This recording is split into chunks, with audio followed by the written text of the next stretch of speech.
In this video, I want to talk about how you can navigate YouTube TV. Now, I'll quickly show you some different things inside of my document.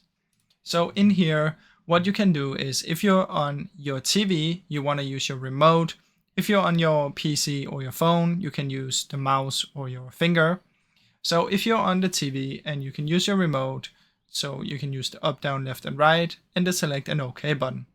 So on the home page, which is usually the first screen that you'll see, this will be your personalized recommendations from your YouTube account and your recently watched and top picks for you.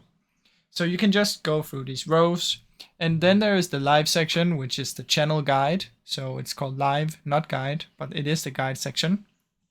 Then there will be the library, which is your saved content, and there will be the search bar where you can search for things.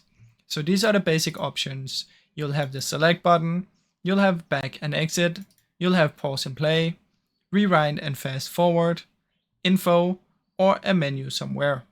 So this is basically the short guide on how you can navigate the YouTube TV. Now I really hope you enjoyed this short video. If you did, please leave a like and subscribe, as it helps me out a ton. Thank you so much for watching.